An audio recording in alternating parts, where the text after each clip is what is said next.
ইমানের পথে অবিচল থেকে আমার মরণ যেন হয়। ইমানের পথে অবিচল থেকে আমার মরণ যেন হয়।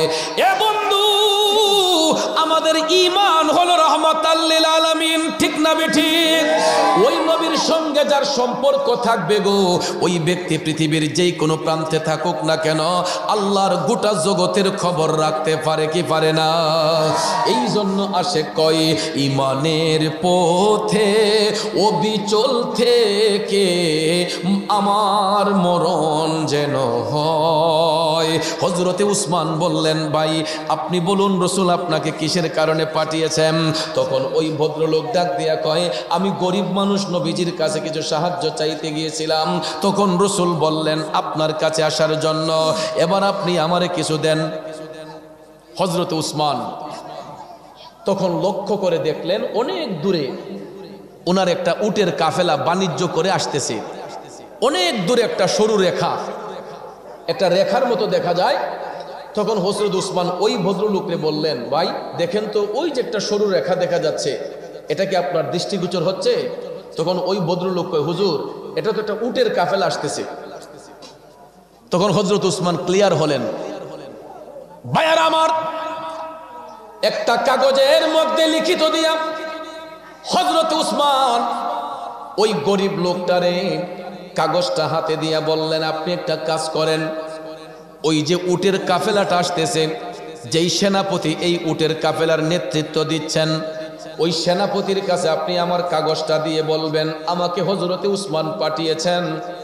ভাইয়ার আমার, আর হযরত উসমান বলেছেন, এই কাফেলার মধ্যে, এই উটের কাফেলার মধ্যে যেই উটটা সবচাইতে বড়, এই কাফেলার মধ্যে যেই উটটা সবচেয়ে বড়, আপনি যেটা পছন্দ করবেন, উটের পিঠে যত মালামাল আছে মালামাল সহ পুরাটা উট আপনি নিয়ে যাবেন।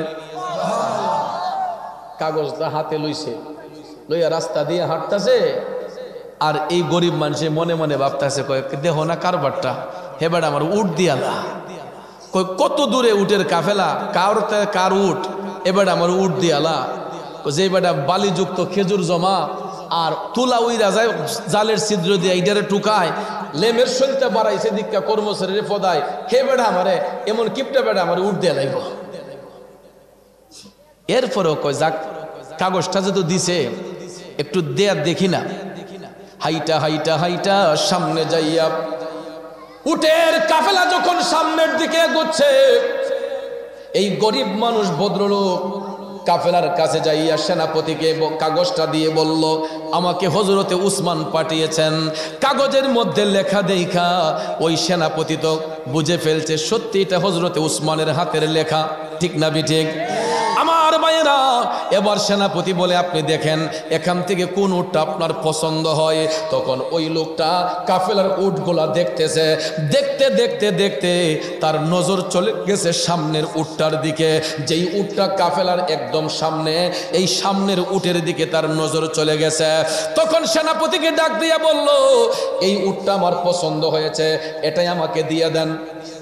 এখন সেনাপতি কয়, ঠিক আছে, বেটা শর্মিন্দা হয়ে গেছে, কয় ঠিক আছে আপনি নিয়েন, কিন্তু আপনি যেই উটটা পছন্দ করছেন এটা তো একবারে সামনের।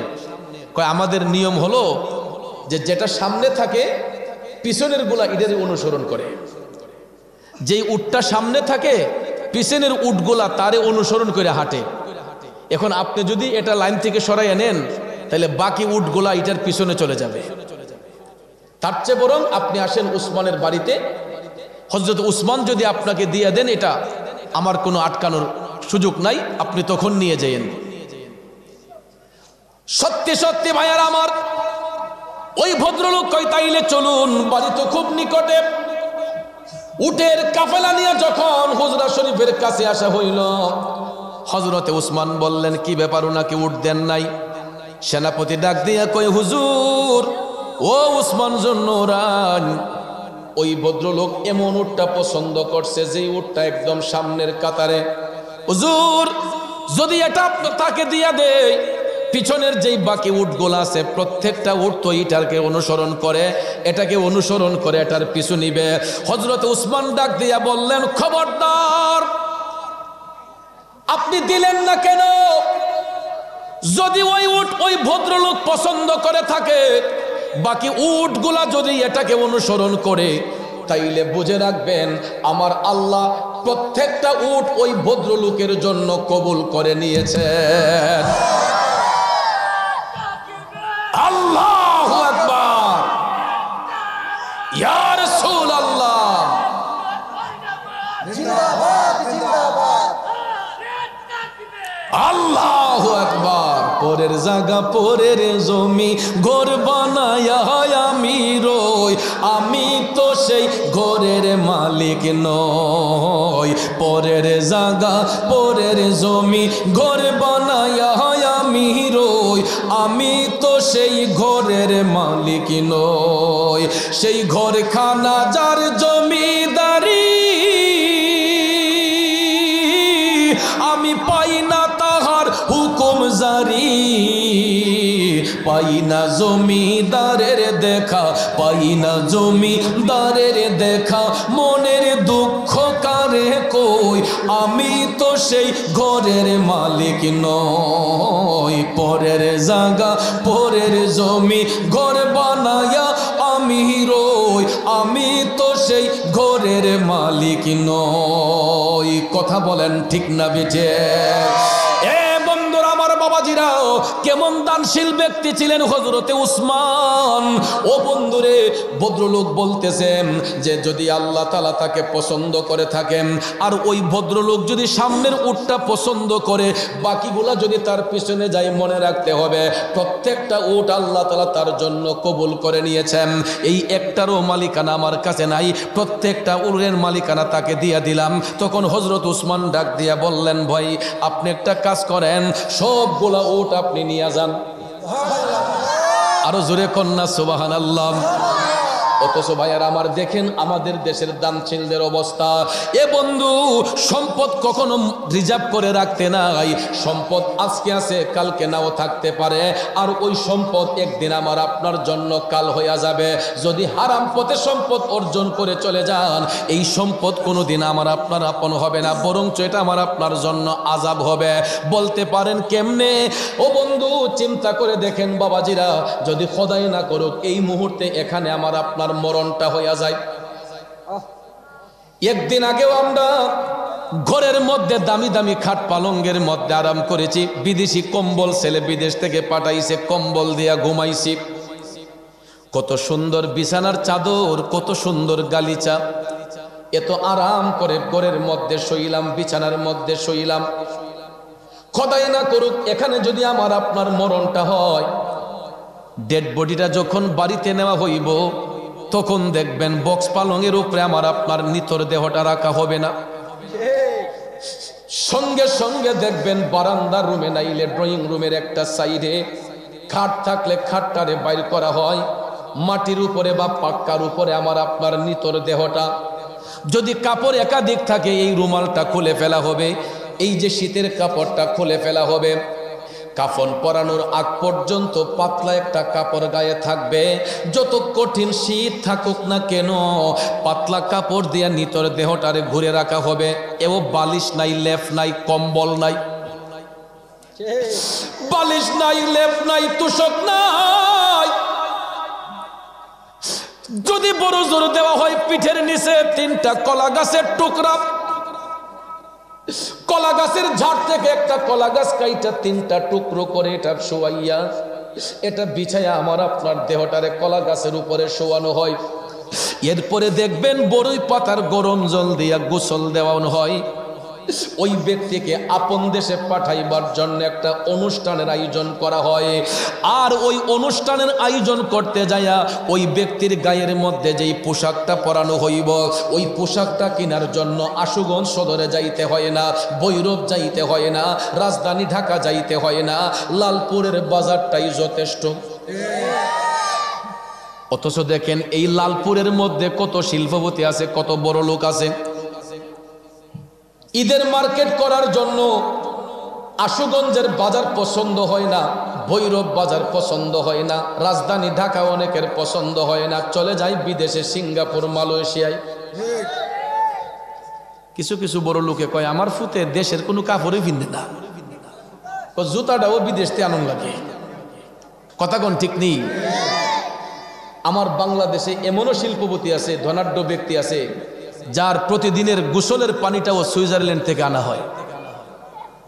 গোসল যে করবে, গোসলের পানিটাও সুইজারল্যান্ড থেকে আনা হয়। এই শিল্পপতি যে কলম দেয়া সাইন দেয়, এই কলমটাও সুইস ব্যাংকে রাখা হয়। কিন্তু ভাইয়ার আমার, যত বড় শিল্পপতি হোক না কেন, যত বড় সম্পদশালী হই না কেন, যদি ডেড বডি হয়ে যায়, ওই ব্যক্তির কাফনের কাপড় কেনার জন্য কি আশুগঞ্জে যাইতে হবে, রাজধানী ঢাকায় যাইতে হবে? লালপুরের বাজারটাই যথেষ্ট নয় কি? বাবাজিরা আমার, রাজধানী ঢাকা থেকে ওর যেই রেটে আনবে, লালপুরের বাজারে আসলো ওই কাপড়ের রেটটা সমান হবে। কোম্পানির তারতম্য অনুসারে গোছ পিছে 100 টাকা 200 টাকা এদিক সেদিক হতে পারে, আহামরি কোনো দামের ব্যবধান হবে না। আমি যেই কথাটা বোঝাতে চাইলাম, ওই ডেড বডিটা বাড়িতে নেওয়ার পরে আর বিছানায় রাখা হবে না, মাটির উপরে শোয়া রাখা হবে। তারপরে ওই 3 টুকরা সাদা মার্কিন কাপড় আইনা আমার আপনার গায়ের মধ্যে পেছানো হইব। বন্ধুরে, চতুর্দিকে স্বজনদেরকে খবর দেওয়া হইব জানাজার নামাজ পড়ার জন্য। জানাজাটা দেওয়ার সঙ্গে সঙ্গে দেখবেন ওই ব্যক্তিকে একটা গাড়ির উপর উঠানো হয়। ওই গাড়ির পার্কিংটা থাকে মসজিদের বারান্দায়। এটার 4টা পা থাকে রে বাজান, কোনো ইঞ্জিন লাগে না, মোবিল লাগে না, তেল লাগে না, কারেন্টের চার্জ দিতে হয় না, শুধুমাত্র মানুষ নামের 2 চাক্কার একটা সাইকেল। এই 4টা সাইকেল দিয়া, মানুষ নামের 2 চাক্কার 4টা সাইকেল দিয়া ওই মসজিদ থেকে এই গাড়িটাকে আইনা তার বাড়িতে পার্কিং করা হয়। এরপরে দেখবেন সাদা কাফন পরাইয়া ওই ডেড বডিটারে এই খাটিয়ার মধ্যে, গাড়ির মধ্যে শোয়ানো হয়। এরপরে ওই গাড়ি নিয়ে একটা স্টেশনে যাওয়া হয়। ওই স্টেশনটা কোথায় জানেননি? লালপুরের গুরুস্থান। কথা কোন ঠিক কিনা? 4 জনে কাঁধের মধ্যে কইরা এই গাড়িটা নিয়ে পার্কিং করবে লালপুরের গুরুস্থানে। তখন দেখবেন সেখানে তাকে শেষ বিদায় দেওয়ার জন্য এই সাদা কাপড় দিয়া সাজাইয়া কবরের মধ্যে যখন রাখা হবে, অনেক স্বজনরা ডাক দিয়া কই, কিরে তোরা 3টা ভাই নিজের হাতে তোর বাবারে কবরে শোয়াইয়া দে। তখন দেখবেন 3টা ভাই কবরের মধ্যে নাইমা বাবারে শোয়াইতে যায়। বাম হাতটা নিচ থেকে, ডান হাতটা উপরে দিয়া ধইরা বিসমিল্লাহি ওয়া আলা মিল্লাতি রাসূলিল্লাহ বলে কবরের মধ্যে যখন বাবারে শোয়ানো হয়, এই কাফনের 2 মাথার বানটা খুলে দিয়া বাঁশগুলা দিয়া দেখবেন কবরের ছিদ্রটারে পূরণ করা হয়। এরপরে দেখবেন বাঁশ যখন দেওয়া শুরু হয়, একটু জায়গা পূরণ হইলে একজনকে টান দিয়া তোলা হয়, আর পরে দেখবেন একটু জায়গা পূরণ হলে আরেকজনকে টান দিয়া উঠানো হয়। শেষ পর্যন্ত দেখবেন ছিদ্রগুলা যখন পূরণ করা শেষের দিকে চলে যায়, তখন যেই ছেলেটা থাকে ওইটারও টান দিয়া তোলা হয়। বাঁশ দিয়া দেখবেন ছিদ্রগুলো আস্তে আস্তে অন্ধকার করা হয়। এরপরে ঘুর অন্ধকার করার জন্য বাঁশের উপরে আরেকটা চাটি দেওয়া হয় বা চাষ দেওয়া হয়। এরপরে দেখবেন 2 পাশের মাটি টাইনা টাইনা টাইনা কবরের উপরে সেই চাচের উপরে দেওয়া হয়, বাঁশের উপরে দেওয়া হয়। দিতে দিতে দিতে দিতে কবরটা যখন পরিপূর্ণ হয়ে যায়, ঘোর অন্ধকার হয়ে যায়, 40 কদম দূরে আইসা ইস্তেগফার করা হয়, দোয়া মোনাজাত করা হয়। বাবার আত্মার শান্তির জন্য, মার আত্মার শান্তির জন্য দোয়া মোনাজাত হইয়া স্বজনরা চলে যায় যার যার বাড়িতে, সন্তানগুলা চলে যায় আপন আপন ঘরে। ঘরে যাওয়ার পরে দেখবেন বাবা তো কবরের মধ্যে শুয়ে আছে। ওই বাবারে দাফন কইরা বাড়িতে আসতে দেরি হয়, বাবার অ্যাকাউন্টের টাকাগুলা ভাগ করতে দেরি হয় না, বাবার রেখে যাওয়া সম্পদগুলা ভাগ করতে দেরি হয় না। বড় ছেলে ডাক দিয়া কয় যে, রে আব্বা থাকতে তো বন্ধের জমিনটা আমারে দিয়া গেছিল। মাইজম ছেলে ডাক দিয়া কয়, আব্বা থাকতে লালপুর বাজারের বিটটা আমারে দিয়া গেছিল। ছোটু মিয়া কয়, ব্যাংকের টেহা যে লিয়াছে আব্বা কইছে এটি আমি নিতাম গা। এই কথা যখন এক ভাই বলতে থাকে আরেক ভাইকে, তখন তর্ক বিতর্ক হইতে হইতে দেখবেন ভাইয়ে ভাইয়ে ঝগড়া হয়, মারামারি হয়, এরপরে দেখবেন কেস মামলা হয়, মার্ডার হয়। কথা কোন ঠিক কিনা? কি হবে জায়গা দিয়া, কি হবে সম্পদ দিয়া? এই পৃথিবী যেমন আছে তেমনি ঠিকই রবে। সুন্দর ওই পৃথিবী ছেড়ে একদিন চলে যেতে হবে রে মন, চলে যেতে হবে। কথা বলেন ঠিক কিনা? এই পৃথিবী যেমন আছে তেমনি ঠিকই রবে। সুন্দর ওই পৃথিবী ছেড়ে একদিন চলে যেতে হবে রে মন, চলে যেতে হবে। এ বন্ধু, এই জন্য সম্পদ দিয়া কি করবেন? যদি সম্পদটা হালাল পথে অর্জন না হয়, হারাম পথে যদি সম্পদ অর্জন হয়, যে কোনো মুহূর্তে এটা চলে যাবে। কথা কোন ঠিক কিনা? এই জন্য বাবাজি সম্পদ নিয়ে কখনো বাহাদুরি করতে নাই, সম্পদ নিয়ে কখনো বড়াই করতে নাই। সব সময় সম্পদ আল্লাহর পথে খরচ করবেন। খরচ করতে গিয়া কখনো দ্বিধাবোধ করবেন না। সামর্থ্য অনুসারে একটা মিসকিনকে হইল 2 বেলা খাওয়াইয়া দিবেন, 1 বেলা খাওয়াইয়া দিবেন, গুনাহ মাফ হবে, বিপদ দূর হবে। এটার একটা ফজিলত শুনুন, একটা ওয়াকিয়া বলি। বাদশাহ সুলাইমান আলাইহিস সালামের নাম শুনছেন তো আপনারা? তিনি আল্লাহর একজন পয়গম্বর ছিলেন। তো সুলাইমান নবীর জামানায় একটা ঘটনা ঘটছিল, একটু কি বলবো আপনাদেরকে? সুলাইমান নবীর আল্লাহ এমন একটা মুজিজা দিলেন, উনি পাখির ভাষা বুঝতেন। পাখির ভাষা তিনি বুঝতেন।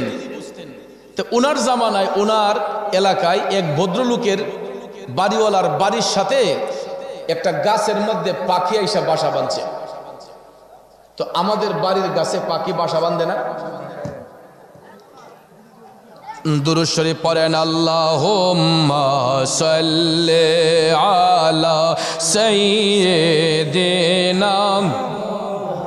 মানুষ বলেন আল্লাহুম্মা সাল্লি আলা সাইয়্যিদিনা মুহাম্মদ আদনা বিয়ানা মাওলানা মুহাম্মদ নবী। মাশাআল্লাহ।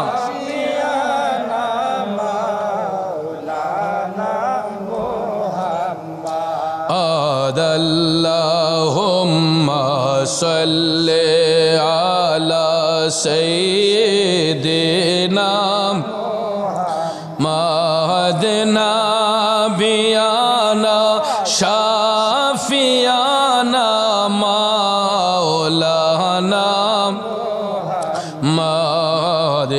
এমন নবীজির উম্মত আমরা, যেই নবীর নাই তুলনা।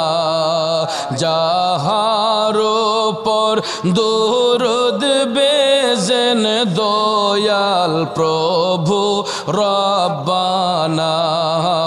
আল্লাহুম্মা সাল্লি। মাশাআল্লাহ সবাই।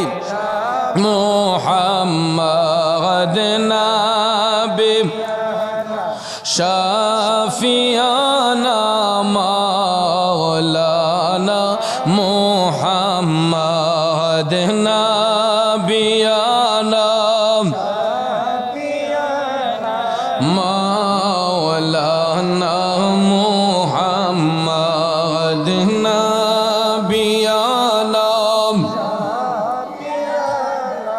মাওলানা মুহাম্মদ নবিয়ানা শাফিয়ানা মাওলানা।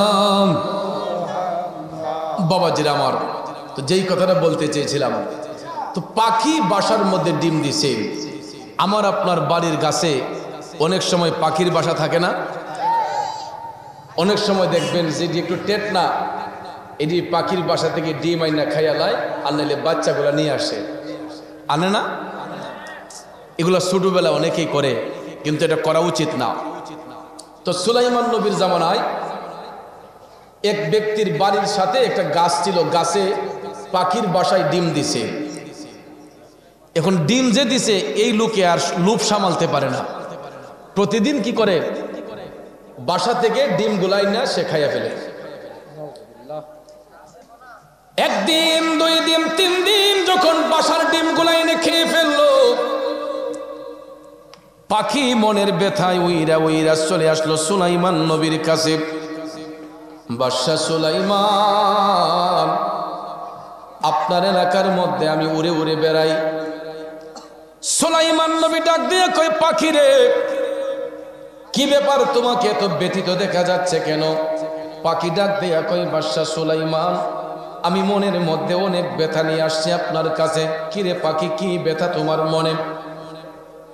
পাখি ডাক দিয়া কই, বাদশা সুলাইমান, আমি প্রতিদিন বুক ভরা আশা নিয়ে আমার বাসার মধ্যে আমি ডিম দেই বাচ্চা ফুটানোর জন্য।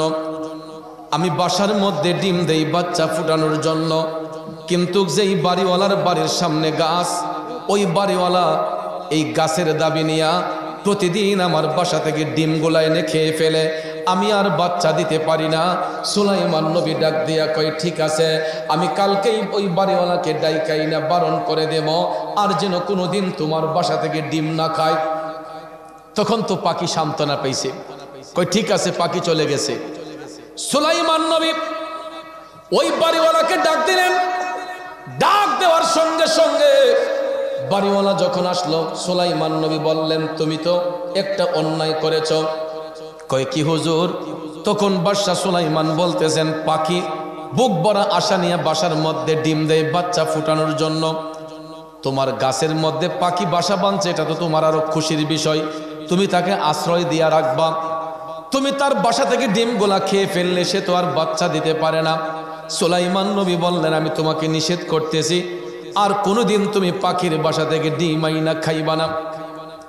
তখন এই বাড়িওয়ালা বলতেছে, ঠিক আছে হুজুর, আমি আর কোনোদিন ডিম আইনা খাইতাম না। এই কথা পেয়ে যখন গেছে, সুলাইমান নবী তো ভাবলেন মীমাংসা হয়ে গেছে। এবার বাড়িওয়ালা যখন বাড়িতে গেল,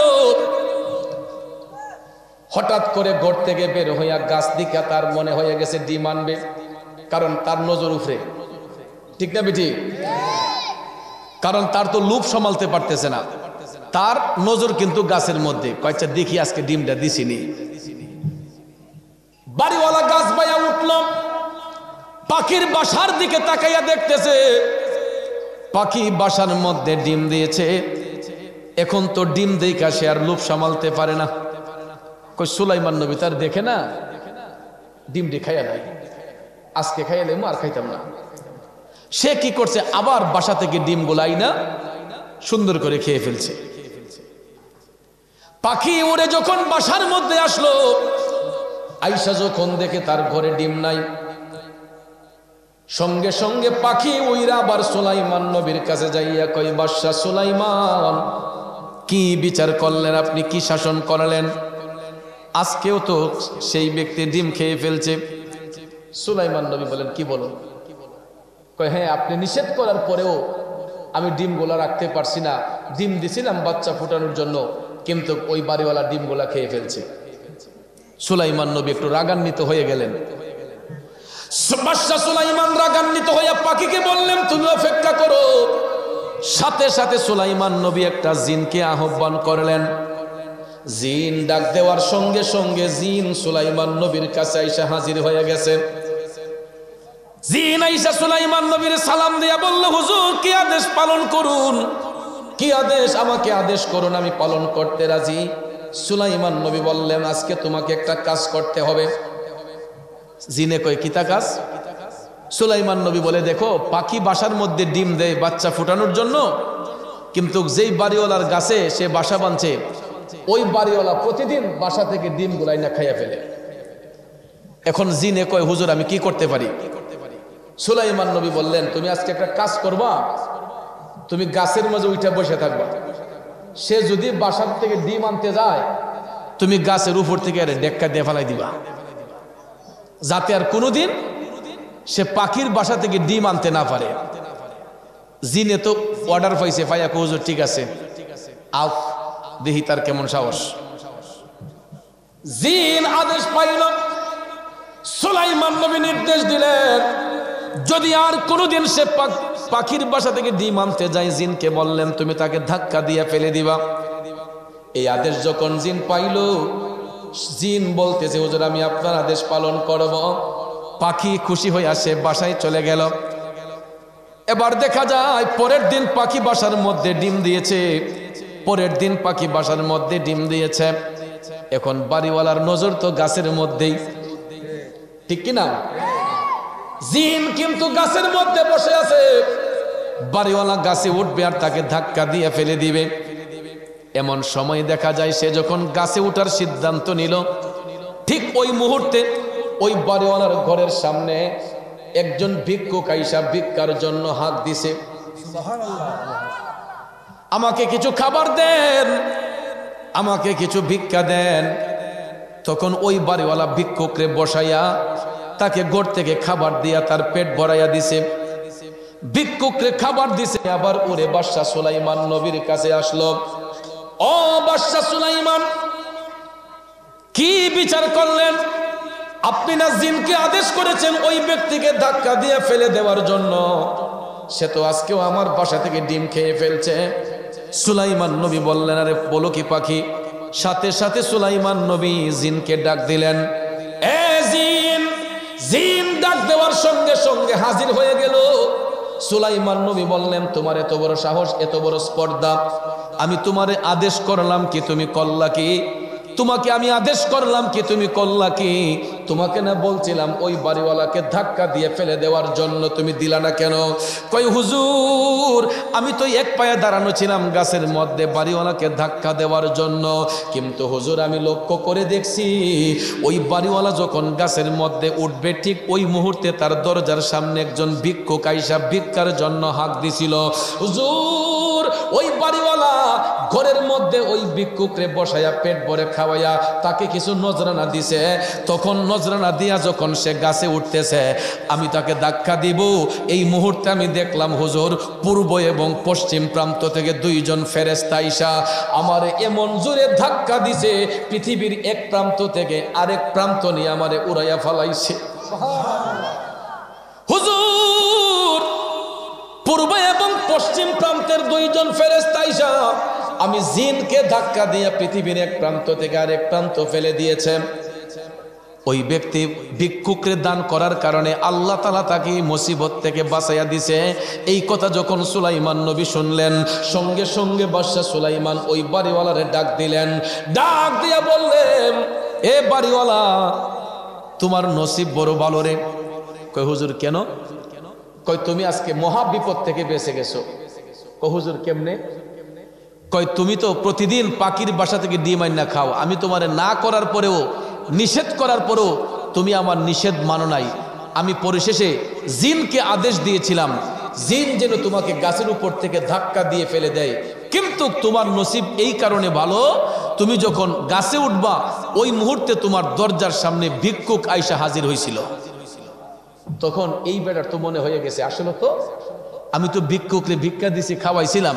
তখন সুলাইমান নবী বললেন ভিক্ষুকরে ভিক্ষা দেওয়ার কারণে খাওয়ানোর কারণে তোমাকে আল্লাহ রাব্বুল আলামিন এই মুসিবত থেকে উদ্ধার করেছেন। ওই জিনকে ধাক্কা দিয়া পৃথিবীর এক প্রান্ত থেকে আরেক প্রান্ত ফেলে দেওয়াইছেন আমার আল্লাহ এই দান ওর উসিলায়। তখন ওই ব্যক্তি চোখের পানি ছাইরা কান্না শুরু করে দিছে। আল্লাহু আকবার কর। বাড়িওয়ালা চোখের পানি ছেড়ে কান্না শুরু করে দিয়া বলতেছে হুজুর ও বাদশা সুলাইমান সত্যি যদি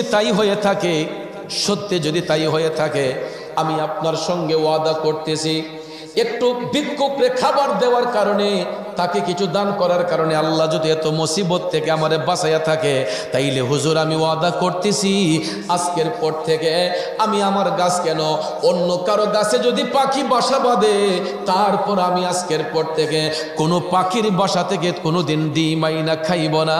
চিল্লায়া কি সুবহানাল্লাহ বলবেন না? আরো জোরে কন্যা সুবহানাল্লাহ। ভাইয়ের আমার বিশেষ করে কিশোর যুবক যারা এই বয়সটা আমরা পার করে আসছি এখন তওবা করে আল্লাহর দরবারে আল্লাহ ক্ষমা করুক।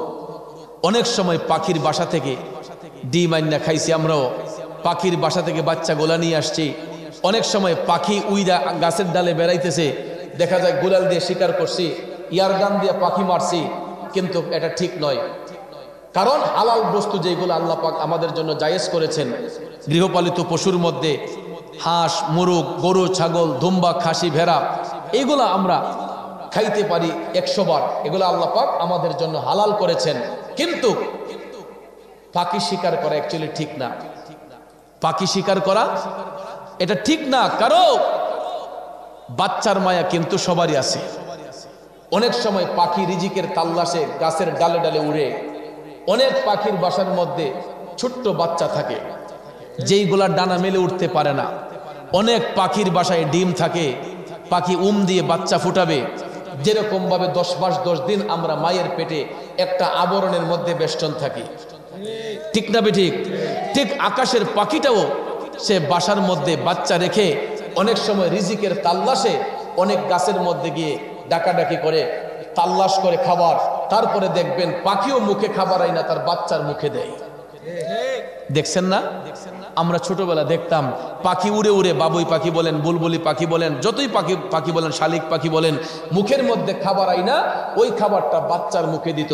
তাহলে আমরা যদি এই পাখি যদি শিকার করে ফেলি, তাইলে কতটা বাচ্চার জীবন চলে যায়। দেখেন বাসার মধ্যে 2টা 3টা বাচ্চা থাকে, এইগুলো তো খাবারের অভাবে বাচ্চাগুলো মরে যাবে। কথা কোন ঠিক না বেঠিক?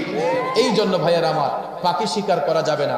পাখি যারা শিকার করে, আমি দেখেছি অনেক গ্রামের মানুষ বলে যে পাখি যারা শিকার করে এদের শরীর এক সময় কাঁপুনি শুরু হয়ে যায়, এদের এজমা বেমার হয়।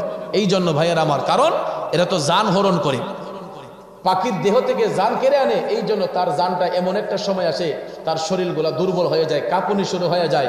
এই জন্য এটা থেকে সবসময় দূরে থাকবেন। কারণ সুলাইমান নবীর কাছ থেকে এই শিক্ষা নিলাম।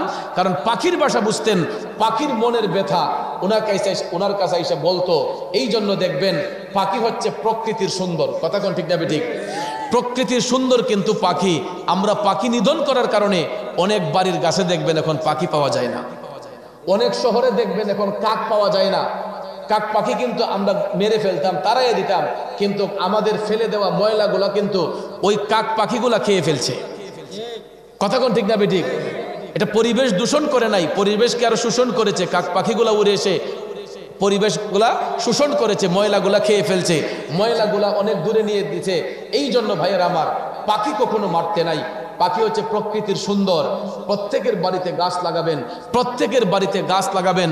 পাখি যদি বাসা বাঁধে, না হলে নিজে একটা পাখির বাসা বানিয়ে দেন, যাতে পাখি এসে সেখানে ডিম দিয়ে বাচ্চা ফুটাতে পারে। কারণ আমরা হয়তো মৌলার জিকির করি না, গাছের পাতায় পাতায় আল্লাহর জিকির করে। সকালবেলা ভোরবেলা দেখবেন পাখি ওইটা চিক চিক চিক চিক করে ডাকে। কত সুন্দর লাগে, আরাম লাগে। সকালবেলা যখন শিশির ভেজা সকালে পাখি যখন চিকচিক করে যখন ডাকে, শালিক পাখি, বাবুই পাখি, ঘুঘু পাখি যখন সুন্দর করে ডাকে, ময়না পাখি যখন ডাকে, শুনতে ভালো লাগে না? আমরা তো দেখতে পাই এটা কোকিলে কুহু কুহু করে, শালিক পাখি কা কা করে, কাক পাখি কা কা করে, কিন্তু প্রত্যেকটা সৃষ্টি আমার মৌলার জিকির করে, যেটা মানুষ হইয়া আমরা করতে পারি না। কিন্তু পশু পাখি পর্যন্ত আমার মৌলার জিকিরে ফানা হয়। কথা কোন ঠিক না বেঠিক? আর আমরা জিকির করলে হয় তামাশা। পশু পাখি জিকির করে মৌলার, আর আমরা জিকির করি এই জিকিরকে নিয়ে করে মস্কারা, করে তামাশা, করে ডিজে গান, হরেক রকমের তামাশা শুরু হয়। কথা কোন ঠিক না বেঠিক?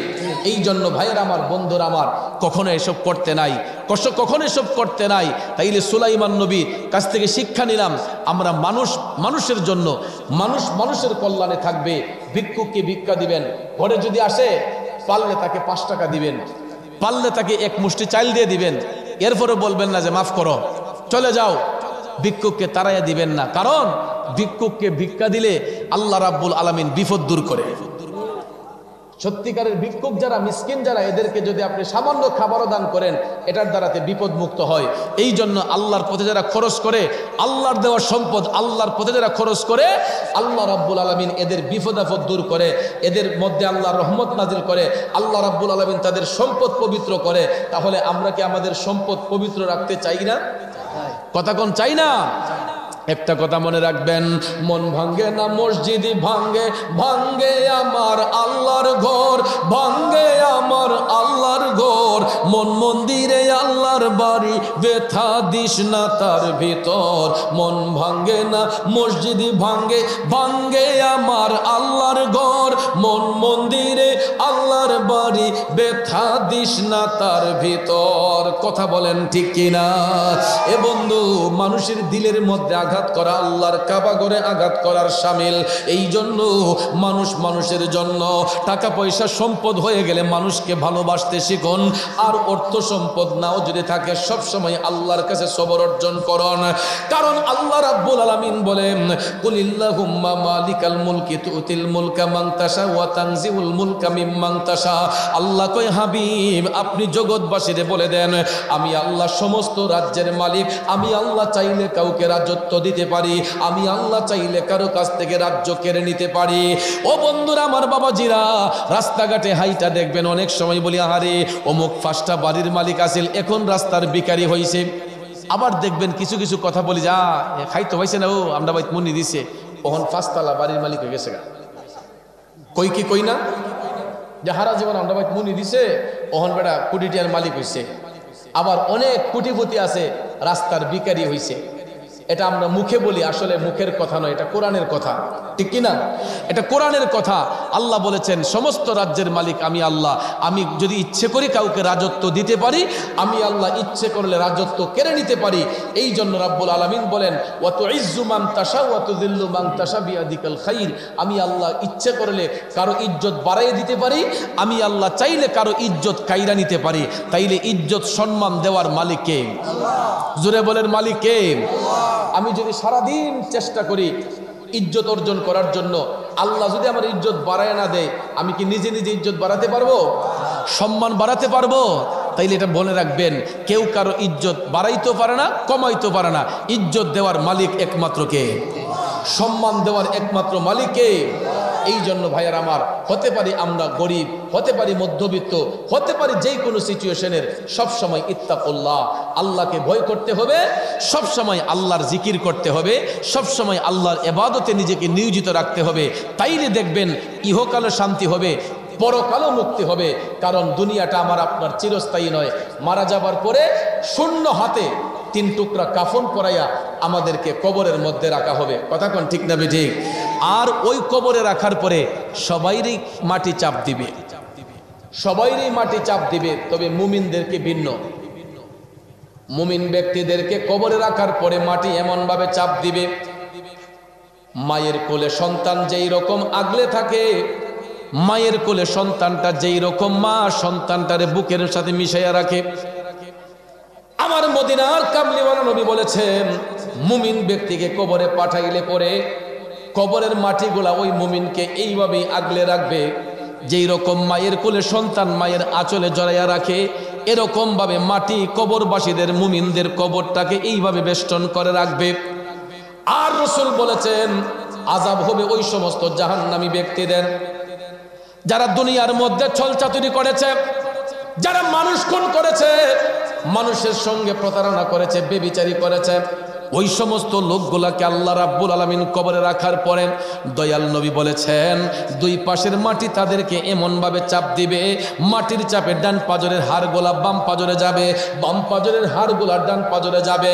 মুরগের হাড্ডিতে কামড় দিলে যেই রকম মরমর করে ভাঙে, এই রকম ভাবে জাহান্নামী লোকদের কবরে রাখলে পরে তাদের দেহের হাড়গুলা এই রকম মরমর করে ভাঙবে। এ বন্ধু, তাইলে বলুন, মানুষ হইয়া মানুষের মনে কি কষ্ট দেওয়া যাইব? বর্তমানে দেখবেন এক জায়গা বাড়িছে, ইতানে খালি মানুষের মনে কষ্ট দেয়। অলিদের মাজারে হামলা করে, মসজিদে হামলা করে, এরা মন্দিরে হামলা করে। আসেনি 2টা দল, খুব ডেঞ্জারাস, বি কেয়ারফুল। ইউটিউবার ভাইদেরকে আমি বলবো, যখন প্রচার করবেন ভালো করে প্রচার করবেন কোনো জিনিস। আজকে আমি দেখছি শুধু আমার এতটুকু বক্তব্য রেকর্ড করছে যে আমি বলেছিলাম যে সনাতনী যারা, সনাতনী ধর্মাবলম্বী যারা, এরা শান্তিপ্রিয় মানুষ। কেন? এরার মধ্যে উগ্রতা নাই। হিন্দু ধর্মে, সনাতন ধর্মে যারা, এরা উগ্র না। হিন্দুর মধ্যে একটা উগ্র জাতি আছে, এটা হলো ইসকন। ঠিক না বেঠিক? এখন আমি যে ওই কথাটা বলছি, ইসকনের কথাটা এটা বলছে না, কয় আমি শুধু বলছি সনাতন ধর্মাবলম্বী যারা এরা শান্তিপ্রিয়, ইডারে কাট করে দিয়ে খালি ইটা দিছে, তত মানুষকে বলছে যে মোরা সামন হিন্দুরার পক্ষে কথা কয়। ঠিক না বেঠিক? সবটা দিবেন, কিছু রাইকা কিছু দিয়েন না, দিলে পুরাটারে মিলাইয়া দিবেন সুন্দর করে। আমার বক্তব্যটার মূল চ্যাপ্টারটা কি এটা ফুটাইয়া তোলার চেষ্টা করবেন। তো হিন্দুদের মধ্যে একটা উগ্র সংগঠন হলো ইসকন, যারা যেটাকে সনাতন ধর্মাবলম্বীরা পছন্দ করে না। ইসকনদেরকে সনাতনী যারা এরাও পছন্দ করে না, যেমনটা আমরা সুফিবাদী মুসলমানরা জঙ্গিদেরকে করি না। কারণ মুসলমানদের মধ্যে একটা জঙ্গি সংগঠন আছে, এদের লেভেল হচ্ছে মুসলমান, কিন্তু এদের মুখে মধু অন্তরে বিষ। আর ওই মুখে মধু অন্তরে বিষ যেগুলা, এগুলাই মসজিদ ভাঙ্গে, মাজার ভাঙ্গে, আল্লাহর ওলিদের মনে কষ্ট দেয়। কথা কোন ঠিক কিনা? গত 4 দিন আগে আপনারা দেখেছেন শেরপুরে মুর্শিদপুর দরবার শরীফে এরা আগুন দিয়া সব জ্বালাইয়া দিছে। শেষ পর্যন্ত যেই গাছের পাতায় আল্লাহর জিকির করে, এই দরবারের মধ্যে ফলন্ত গাছগুলা, গাছের গোড়া পর্যন্ত কাইটা দিছে।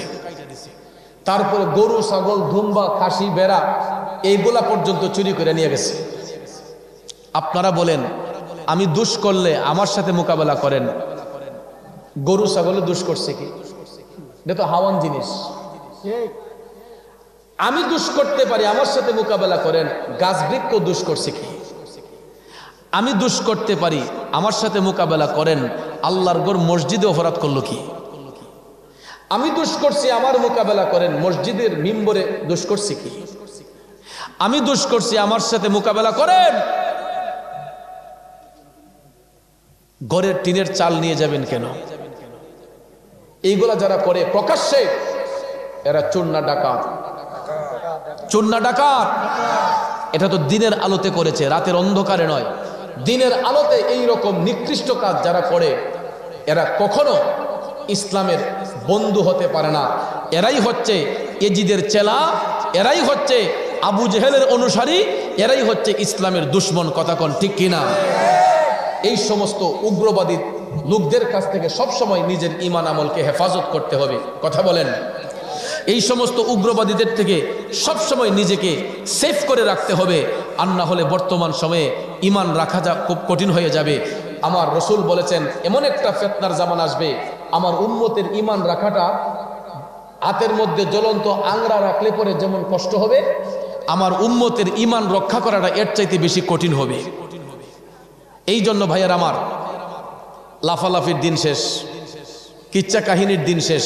এখন যেই সময় আসছে, বাস্তবমুখী কথা যুবকদেরকে বলতে হবে। বাস্তবমুখী কথা যুবকদেরকে বলতে হবে। আবেগ দিয়ে ইসলাম চলে না, ইসলাম চলবে কোরআন এবং সুন্নাহ দিয়া। আমি ইচ্ছে করলে 2-1টা কাহিনী বইলা, কান্দাইয়া, জিকির কইরা, গজল গাইয়া সময় কাটাইতে পারতাম, কিন্তু এইগুলার এখন দিন নাই। আপনারা অনেকে আমাকে বলতেন, হুজুর বেশি বেশি খালি গজল আর গান গাইবেন, এগুলা গাইয়া আপনার আবেগটা উজাড় করতে পারছেন, কিন্তু সমাজ কি পাইল? আমরা কি পেলাম? এই জন্য বাস্তব কিছু কথা তুলে ধরতে হবে, যেইগুলা মানুষ শুনে আমল করতে পারে, আমাদের সুন্নি জামাত শক্তিশালী হয়। এইরকম কিছু কথা পাবলিক প্লেসে বলতে হবে। কথা কোন ঠিক না ঠিক? কারণ অনেকে মনে করে সুন্নি জামাতের অনুসারী যারা, আমরা হারি কতলা গান আর গজল আর জিকিরেই সীমাবদ্ধ, আমরা ওয়াজ কালাম মনে হয় চিনি না, আমরা মনে কোরআন হাদিসের কথা বলি না। কিন্তু ভাইয়ার আমার, আবেগ দিয়ে কখনো ইসলাম চলে না। আপনাদের মনের আশা অবশ্যই পূরণ করব, জিকির গাইব, গজল গাইব, কিন্তু আলোচনাগুলো মনোযোগ দিয়ে শুনবেন। আজকের আলোচনার যেই মুখ্য উদ্দেশ্য, এটা হলো সম্পদ, এটা আল্লাহর দেওয়া আমানত। আজকে সমাজের মধ্যে যত বড় ফিতনা হচ্ছে, এগুলো সম্পদ নিয়ে কেন্দ্র করে। জায়গা জমি নিয়ে মারামারি হয়, মার্ডার হয়, টাকা পয়সা নিয়ে মারামারি হয়, মার্ডার হয়। কথা কোন ঠিক না ঠিক? এই জন্য দেখবেন 1 ইঞ্চি জায়গা কেউ ছাড়ে না। অনেক শহরতলিতে গেলে, বিশেষ করে আমার হবিগঞ্জ শহরে আমি দেখছি, অনেক রাস্তা, পৌরসভার রাস্তা, একটু 1 হাত জায়গা ছাড়লে একটা গাড়ি সুন্দর করে ঢুকতে পারে না, দিত না। আমার জায়গা আমি ছাড়তাম কে রে?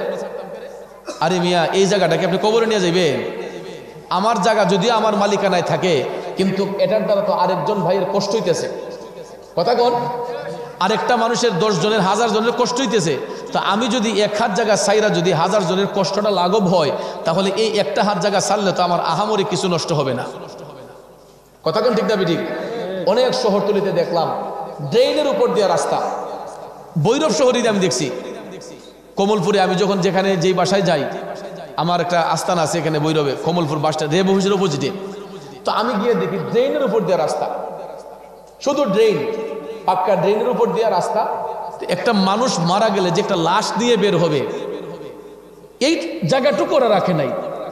একটা মানুষকে শেষ বিদায় দিবে, একটা খাটিয়া নিয়ে যে 4 জনে হাঁটবে, এই জায়গাটুকু রাখে নাই।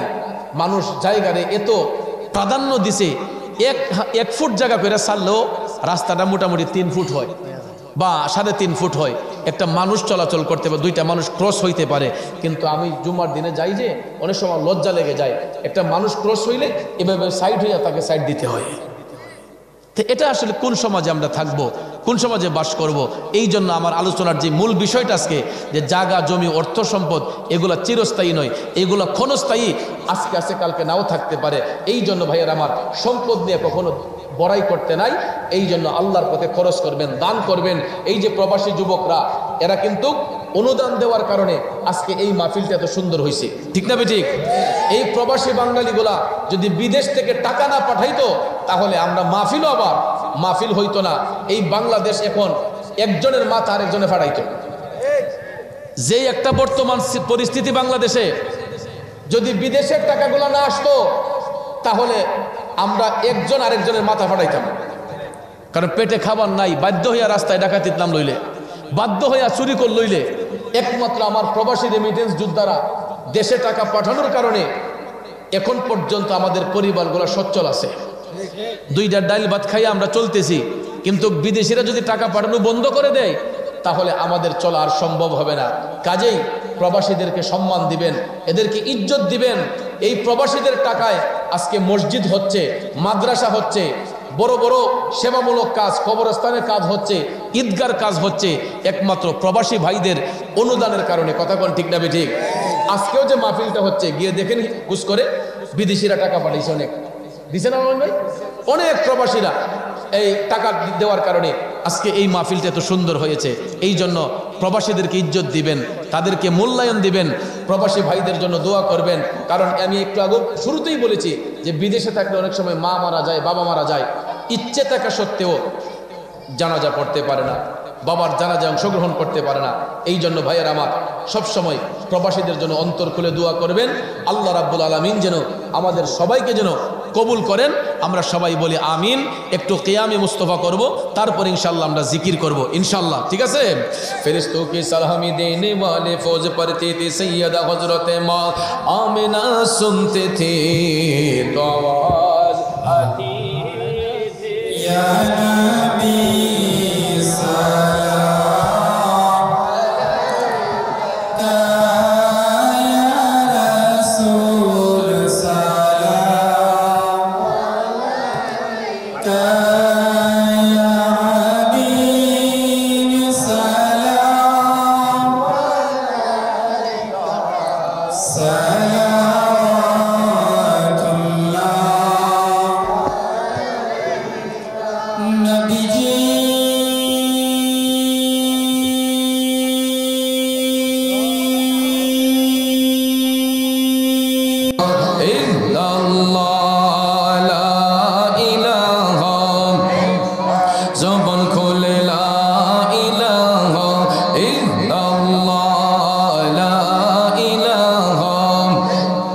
জোরে জোরে লা ইলাহা, আরো জোরে লা ইলাহা, লা ইলাহা ইল্লাল্লাহু মুহাম্মাদুর রাসূলুল্লাহ সাল্লাল্লাহু আলাইহি ওয়াসাল্লাম। সবাই মোহব্বতের আওয়াজে জিকির ইসমে জাত আল্লাহ আল্লাহ আল্লাহ আল্লাহ আল্লাহ আল্লাহ। একটু কমে দাও। আল্লাহ আল্লাহ আল্লাহ আল্লাহ আল্লাহ আল্লাহ আল্লাহ আল্লাহ। আই মোহাম্মদ কামলে ওয়ালা আই রে আমার কমলিওয়ালা আই রে আমার বুকে আই আল্লাহ আল্লাহ আল্লাহ আল্লাহ ডাকে যে তোর পাগলেরা কান্দে রে তোর পাগলেরা শান্তি করো কলি জাগাই আই মোহাম্মদ কমলিওয়ালা আই রে আমার বুকে আই আই মোহাম্মদ কমলিওয়ালা আই রে আমার বুকে আই আল্লাহ আল্লাহ ইকো লেভেল করো, ইকো একদম দাও, ইকো বন্ধ করো। আল্লাহ আল্লাহ আল্লাহ আল্লাহ আল্লাহ আল্লাহ আই মোহাম্মদ কমলিওয়ালা আই রে আমার বুকে আই আল্লাহ আল্লাহ আল্লাহ আল্লাহ আল্লাহ আল্লাহ আই মোহাম্মদ মদিনাওয়ালা আই রে আমার বুকে আই আল্লাহ আল্লাহ আল্লাহ আল্লাহ চাঁদ সূরজার গ্রহ তারা জিন ইনসানের ফেরেশতারা চাঁদ সূরজার গ্রহ তারা জিন ইনসানের ফেরেশতারা দিন রজনী চাইছে তারা ফুল তুলে দিতে গোলায় আই মোহাম্মদ কমলিওয়ালা আই রে আমার বুকে আই আল্লাহ আল্লাহ আল্লাহ আল্লাহ আল্লাহ আল্লাহ আল্লাহ আল্লাহ আই মোহাম্মদ কমলিওয়ালা আই রে আমার বুকে আই মাশাআল্লাহ মারহাবা আই মোহাম্মদ মদিনাওয়ালা আই রে আমার বুকে আই আল্লাহ আল্লাহ আল্লাহ আল্লাহ আল্লাহ আল্লাহ মুর্শিদ নামে এ তো মধু মুর্শিদ নামে এ তো মধু খাইলে মধু ফোরাই না আমার মন হইয়াছে দেওয়ানা মাশাআল্লাহ আল্লাহ আল্লাহ আল্লাহ আল্লাহ মুর্শিদ নামে এ তো যে মধু আমারে কইরাছে জাদু নিদান কালে মুর্শিদ বিনে মরণ কালে মুর্শিদ বিনে অন্য কিছু চাহি না আমার মন হইয়াছে দেওয়ানা মাশাআল্লাহ আল্লাহ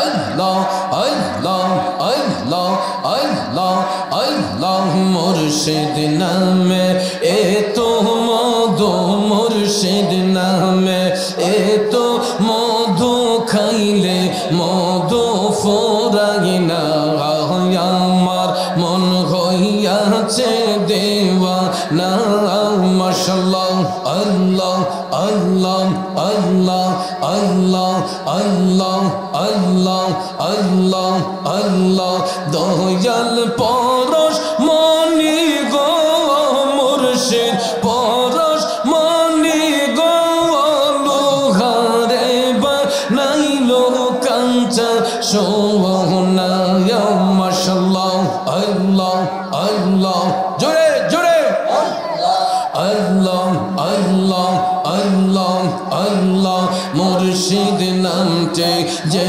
করছে সাদন বিনা দুধে দই ফাতিয়া তুইলাছে মাখন মাশাআল্লাহ মারহাবা আমার মুর্শিদ নামটি যে করছে সাদন বিনা দুধে দই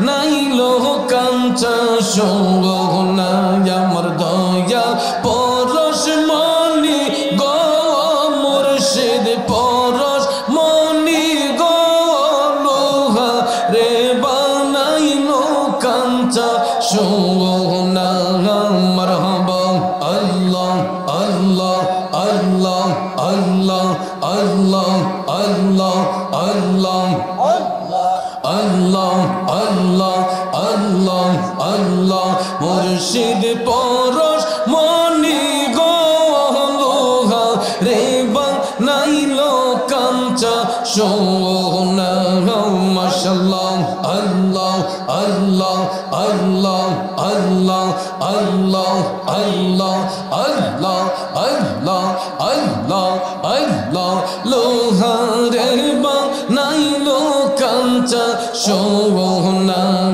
মাশাআল্লাহ আল্লাহ আল্লাহ আল্লাহ আল্লাহ মুর্শিদ আমার আল্লাহর বন্ধু কোনো ও সন্দেহ না আইয়ো রে আমি মুর্শিদ নামে বড় ও শান্তি পাই মাশাআল্লাহ আল্লাহ আল্লাহ আল্লাহ আল্লাহ মুর্শিদ নামে বড় ও শান্তি পাই মারহাবা আল্লাহ আল্লাহ আল্লাহ আল্লাহ আল্লাহ আল্লাহ আল্লাহ তোমায় দেখিলে লাগে ভালো রে মুর্শিদ আউলিয়া মাশাআল্লাহ না দেখিলে প্রাণে মরি অন্তর যাই মোর জ্বলিয়া গো মুর্শিদ আউলিয়া তোমায় দেখিলে লাগে ভালো রে মুর্শিদ আউলিয়া মাশাআল্লাহ আল্লাহ আল্লাহ জোরে জোরে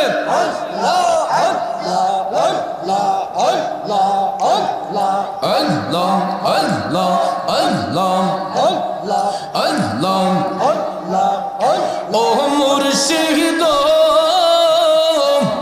কি মায়া লাগাইয়া রে মন কি মায়া লাগাইয়া ভালোবাসার মায়ার বরে আমারে খাওয়াইলা মাশাআল্লাহ মারহাবা কি মায়া লাগাইয়া রে মন কি মায়া লাগাইয়া ভালোবাসার মায়ার বরে আমারে খাওয়াইলা মাশাআল্লাহ তুই বিহনে প্রাণের যৌবন যায় না গো রাখা তোমায় দেখলে লাগে ভালো রে মুর্শিদ আউলিয়া মাশাআল্লাহ আল্লাহ আল্লাহ আল্লাহ আল্লাহ আল্লাহ আল্লাহ আল্লাহ ও মুর্শিদ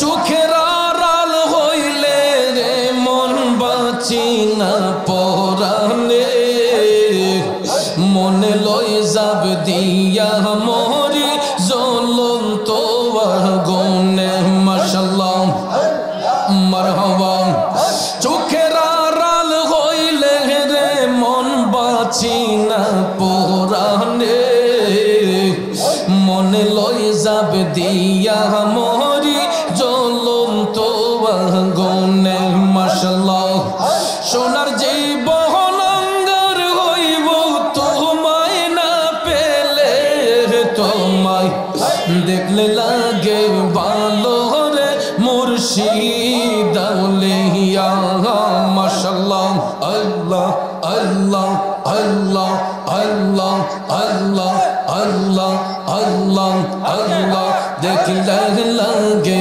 ভালো রে মুর্শিদ আউলিয়া মাশাআল্লাহ আল্লাহ আল্লাহ আল্লাহ আল্লাহ আল্লাহ আল্লাহ আল্লাহ আল্লাহ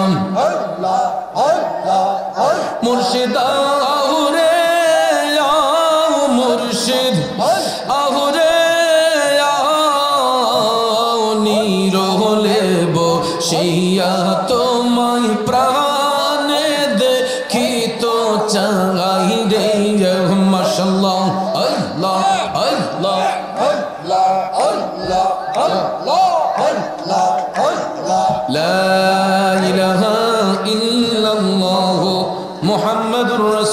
রাসূলুল্লাহ সাল্লাল্লাহু আলাইহি ওয়াসাল্লাম লা ইলাহা ইল্লাল্লাহু মুহাম্মাদুর রাসূলুল্লাহ সাল্লাল্লাহু আলাইহি ওয়াসাল্লাম হবে কি আপনার দিদার ইয়া রাসূলুল্লাহ সেই আশায় রয়েছি আমি গুনাহগার ইয়া রাসূলুল্লাহ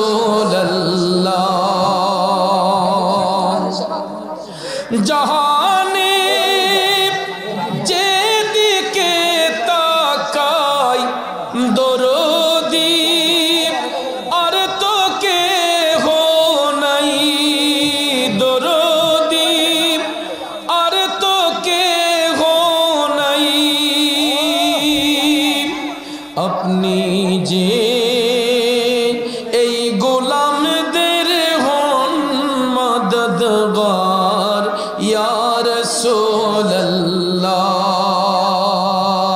জীবনে হবে কি আপনার দিদার ইয়া রাসূলুল্লাহ আপনাকে পেয়েছেন যিনি খোদাকে পেয়েছেন তিনি ইয়া রাসূলুল্লাহ খোদাকে পেয়েছেন তিনি আপনি যে রহমতের ভান্ডার নবীজি ইয়া রাসূলুল্লাহ আপনি যে রহমতের ভান্ডার নবীজি ইয়া রাসূল জীবনে হবে কি আপনার দিদার ইয়া রাসূলুল্লাহ সেই আশায় রয়েছি আমি গুনাহগার ইয়া রাসূলুল্লাহ সবাই বলে মারহাবা।